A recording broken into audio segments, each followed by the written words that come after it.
বন্ধুদের সাথে একটা খুবই ভয়ঙ্কর দেখতে পুরনো গুফার ভেতরে দাঁড়িয়ে দেয়ালের ওপরে বানানো ভয়ঙ্কর চিত্রগুলো দেখছিল।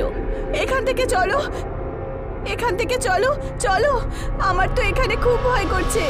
এই চিত্রগুলোকে একটু মন দিয়ে দেখো রেশমি। না বাবা না, আমি এই চিত্রগুলোকে এর থেকে বেশি আর দেখতে পারবো না। রেশমি, যখন তোর এতই ভয় করে তাহলে তুই আমাদের সাথে এখানে এলেই বা কেন? তনু, রশ্মিকা ঠিকই বলছে। আমার তো মনে হয় যে আমাদের সবার এখানে আসাটা উচিত হয়নি। অঙ্কিত, তুমি এই গ্রামের আদিবাসীদের গল্পের ব্যাপারগুলো ঠিকভাবে শোনোইনি হয়তো। কথায় বলে যে কোনো এক সময়ে এই গুফা এখানকার রানীর সিক্রেট রুম ছিল, যেখানে উনি নিজের পোশাক বদলাতেন। তার মানে পোশাক বদলাতো? এই চিত্রগুলোকে মন দিয়ে দেখো। দেখো, এই সমস্ত চিত্রগুলোর মধ্যে একটা মেয়ের অর্ধেক শরীর মানুষের আর অর্ধেকটা কোনো একটা মাকড়সার। তক্ষুনি কিছু আদিবাসী লোক সেই গুফার ভেতরে ঢুকে আসে। একজন ব্যক্তি রাগের চোটে ওদের তিনজনের দিকে তাকিয়ে বলে, তোমাদের তিনজনকে ভেতরে আসতে বারণ করেছিলাম না? তাহলে তোমরা তিনজন কাকে জিজ্ঞাসা করে ভেতরে এলে? কেন? এটা কি তোমার প্রাইভেট প্রপার্টি নাকি? দেখুন, আমাদের সামনে বেশি ইংরেজি কথা বলার কোনো দরকার নেই। তোমরা শহরের লোকজন বুঝতে চাও না। এর ভেতরে আর কখনো আসবে না তোমরা। এই গুহার ভেতরে সুন্দরী মেয়েদের আসা সত্যি সত্যি বারণ। অঙ্কিত তনুকে বলে, দেখো, এই আদিবাসী লোক সব কিছু করতে পারে। এখান থেকে তাড়াতাড়ি চলো তনু, এতেই আমাদের মঙ্গল, বুঝেছো? অঙ্কিতের কথা শুনে তন্নু নিজের বন্ধুদের সাথে ওখান থেকে নিজের হোটেলে চলে যায় আর নিজের রুমে রাগের চোটে বসে পড়ে। আরে আর রেগে থেকো না রনু, হয়তো ওই আদিবাসী লোকগুলো ঠিক কথাই বলছিল। তুমি ওই আদিবাসীদের ফালতু কথায় চলে এলে নাকি? আমি তো বুঝতেই পারছিলাম না, যে তোমার আর রেশমির হয়েছেটা কি। দেখো তনু, অ্যাডভেঞ্চার একটা সীমানা পর্যন্ত ঠিক থাকে। আমি তোমাদের দুজন মতো আমি আজ রাত সেই গুফার ভেতরে নিশ্চয়ই যাব। আমার ভেতরে ওই রানীকে দেখার জিজ্ঞাসা জেগে উঠেছে। তনু, আমরা তোকে তো জোর করে আটকাতে পারবো না, কিন্তু তোকে এইটুকু বলতে চাই যে ওই আদিবাসীদের কথা মেনে নেওয়া উচিত। তনু রেশমির কথা শুনে কিছুই বলল না আর সে নিজের বিছানায় শুয়ে পড়ে। রাত্রি 2টো বেজে গেছিল। তনু চুপচাপ সেই গুফার ভেতরে জ্বলন্ত মশাল নিয়ে ঢুকে পড়ে আর সেই গুফার দেওয়ালে বানানো চিত্রগুলোকে কোনো একটা সম্মোহিত অবস্থায় দেখতে শুরু করে। তক্ষুনি তার চোখ গুফার একটা দরজার দিকে পড়ে। দুপুরবেলা তো এই দরজাটা আমি দেখতেই পাইনি। নিশ্চয়ই এটা কোনো গুপ্ত দরজা হবে, যেটা হয়তো মশালের আলোতেই দেখতে পাওয়া যায়। তন্নু সেই দরজাটা খুলে ভেতরে চলে যায়। ভেতরের দৃশ্য দেখে তন্নুর চোখ ছানা বড়া হয়ে ওঠে। তক্ষুনি তন্নুর কানে তার বন্ধু অঙ্কিতের আওয়াজ চলে আসে। তনু, আমি জানি তুমি গুহার ভেতরে রয়েছো। তুমি কি সোজাসুজি বাইরে বেরিয়ে আসবে নাকি তোমার মাকে আমি কল করব? কোনটা চাও? এই অঙ্কিত না? তনু গুফার ভেতর থেকে বাইরে চলে আসে। বাইরে অঙ্কিত আর রেশমি তাকে রাগের চোটে দেখছিল। তনু, আমরা দুজন প্যাকিং করে ফেলেছি। বাইরে কার দাঁড়িয়ে আছে আর আমরা তিনজন এক্ষুনি এই মুহূর্তে মুম্বাই ফেরত যাচ্ছি। তন্নু নিজের বন্ধুদের সাথে নিজের শহর মুম্বাই চলে যায়। আসলে তন্নু আর তার বন্ধুরা ঘোরাফেরা আর অ্যাডভেঞ্চার করার খুব শৌখিন ছিল। ওরা তিনজন একটা আদিবাসী এলাকায় ঘুরতে গেছিল। তন্নু নিজের বেডরুমে গভীর নিদ্রায় ঘুমিয়েছিল। তক্ষুনি তার মা তাকে জাগিয়ে তোলে। তুমি আমাকে কেন জাগালে? বাবু, তুই এসেছিস 2 দিন হয়ে গেছে, তুই নিজের রুম থেকে বাইরেই বেরোসনি।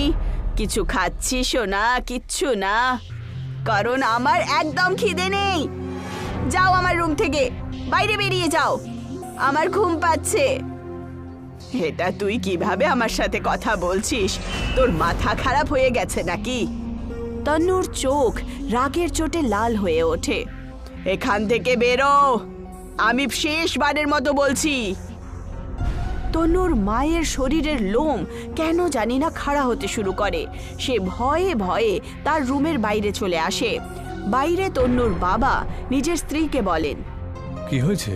তনু কি ওঠেনি? জানি না তন্নুর কি হয়েছে, যখন আমি ওকে তুললাম তখন সে রাগের চোটে ফালতু কথা বলতে শুরু করে। হয়তো খুব ক্লান্ত এখন। আমার তো কিছু গন্ডগোল মনে হচ্ছে। যদি তাই হয় তাহলে আমি গিয়ে ওকে ডেকে দিচ্ছি। না, তুমি ওর রুমে যেও না। আরে কি আজে বাজে কথা বলছো, ও আমার মেয়ে। এইটুকু বলে তন্নুর পিতা খুব দ্রুত গতিতে তন্নুর রুমে চলে যায়, কিন্তু সামনের দৃশ্য দেখে ওনার চোখ ভয়ের চোটে ছানা বড়া হয়ে যায়। ওনার সামনে একটা খুবই বড় আকারের মাকড়সা ছিল, যেটা ওনাকে দেখছিল। কে তুমি? মাকড়সা, মৃত্যুর মাকড়সা। এইটুকু বলা মাত্রই সেই মাকড়সা তন্নুর বাবার কাছে চলে আসে আর ওনার গলা টিপে ধরে। তন্নুর পিতার চিৎকার বেরিয়ে তন্নুর বাবার চিৎকার বেরিয়ে আসে। ওনার চিৎকার শুনে তন্নুর মা দৌড়তে দৌড়তে ভেতরে চলে আসে, কিন্তু সামনের দৃশ্য দেখে উনিও চিৎকার করে ওখান থেকে পালিয়ে যান। আর উনি ওখান থেকে পালাতে পালাতে সোজা অঙ্কিতের বাড়িতে যায়। কি হয়েছে আন্টি, এত চিন্তিত লাগছে কেন তোমাকে? তোমরা সবাই কোথায় গেছিলে? তার মানে কি বলতে চাও কোথায় গেছিলাম? আজ সকালে যখন আমি তন্নুকে তোলার জন্য তার রুমে গেলাম, তখন সে আমাকে খুবই বাজেভাবে কথা বলে। মনেই হচ্ছিল না যে সে আমার মেয়ে। যখন আমার বর ওকে উঠাতে গেল, তখন ওনার চিৎকার শুনতে পেলাম। চিৎকার শুনতে পেয়েছিলে? তুমি কি বলছো, আমি কিচ্ছু বুঝতে পারছি না। যখন আমি রুমের ভেতরে গেলাম তখন দেখলাম তন্নুর অর্ধেক শরীর মাকড়সার ছিল আর অর্ধেক তন্নুর, আর আমার বরের সাদা হয়ে যাওয়া লাশ মাটিতে পড়েছিল। কোথাও কোনো একটা ভুল হচ্ছে আন্টি। চলো আমার সাথে, তুমি চলো তো, আমি তোমার সব ভুল এক্ষুনি ভাঙিয়ে দিচ্ছি। অঙ্কিত তন্নুর মাকে নিয়ে বাড়ি থেকে বাইরে চলে যায় আর সে রেশমিকে দেখতে পায়। ভালো হলো তুমি আমাকে এখানেই দেখা করলে। আমি তোমার সাথে দেখা করার জন্য আসছিলাম। তন্নু দুদিন ধরে ফোনই তুলছে না। আমি আন্টির সাথে ওনার বাড়িতেই তো যাচ্ছি, তুমিও চলো না। অঙ্কিত ওদের দুজনকে নিজের কারে বসিয়ে দেয় আর কিছুক্ষণের মধ্যেই বাড়িতে চলে আসে। ওরা দুজন দেখতে পায় যে তন্নুর ডাইনিং টেবিলে বসে আরাম করে খাবার খাচ্ছে। আন্টি, তুমি তো কি সব বলছিলে, কিন্তু সামনে যা দেখছি সে তো অন্য কিছু বলছে, তাই না? আমি যা কিছুই বলছিলাম সত্যি বলছিলাম বাবু, আমার বিশ্বাস করো। এখানে কি হচ্ছে, কেউ আমাকে কিছু বলবে? অঙ্কিত রেশমিকে সমস্ত ঘটনা বলে আর তারপর এখন তুমি বলো তো রশ্মিকা, এই সব কিছুকে তুমি কি বলবে? আমি বলবো আমার মনে হয় হয়তো এটা আন্টির কোনো একটা ভুল ধারণা। তক্ষুনি তন্নুর বাবা কিচেন থেকে বেরিয়ে নিজের স্ত্রীর সামনে দাঁড়িয়ে পড়েন। তুমি কোথায় গিয়েছিলে? তুমি তুমি তো তক্ষুনি তনু নিজের বন্ধু রেশমিকে বলে, আর তুইও তো আমার ফোন তুলছিলি না। চল আমার রুমে, তোমাদেরকে কিছু জরুরি কথা বলতে হবে। তন্নু রেশমিকে নিজের রুমের ভেতরে নিয়ে যায়, কিন্তু কিছুক্ষণের মধ্যেই রেশমির ভয়ঙ্কর চিৎকার অঙ্কিত আর তন্নুর মায়ের কানে চলে আসে। ওরা দুজন দৌড়তে দৌড়তে যেই মাত্র তার রুমে যায়, তখন তাদের সামনে রেশমির লাশ পড়েছিল আর তনু মাকড়সার রূপে পরিবর্তিত হয়ে গেছিল। আন্টি, তুমি ঠিক কথাই বলছিলে, এখানে একটা বিশাল বড় গন্ডগোল রয়েছে। তক্ষুনি তনুর পিতা নিজের স্ত্রীর গলা পেছন দিয়ে এসে জোরে টিপে ধরে। এবার তোমরা দুজন এখান থেকে আর জীবিত ফিরতে পারবে না।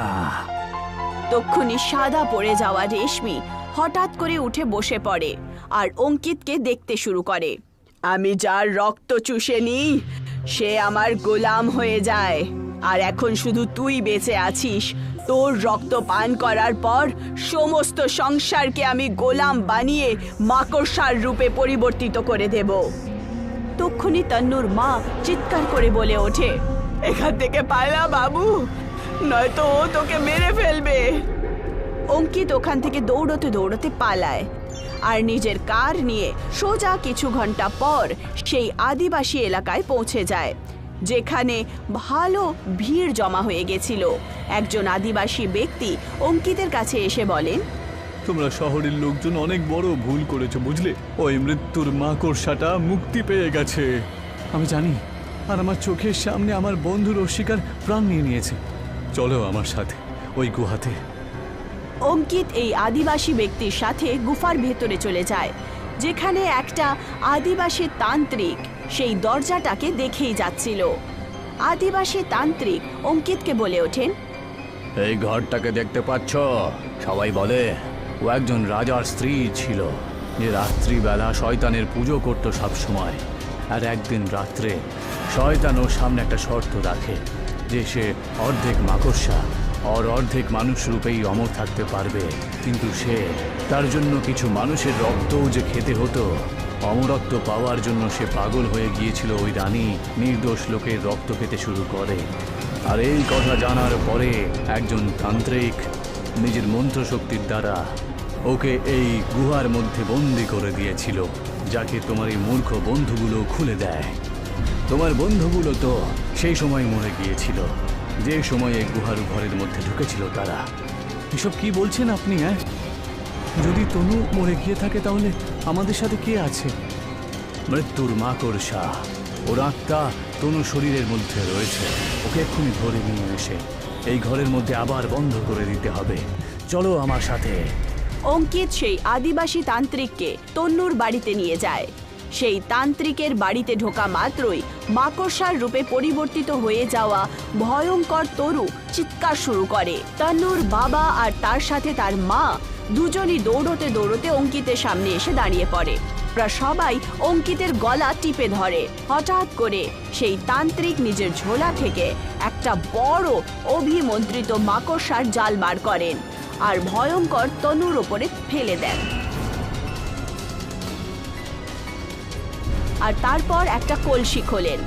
কিছুক্ষণের মধ্যেই সে ধুঁয়োতে পরিবর্তিত হয়ে যায় আর সেই ধুঁয়ো কলসির ভেতরে ঢুকে পড়ে। আদিবাসী তান্ত্রিক সঙ্গে সঙ্গে ওই কলসিটাকে ঢেকে দেন।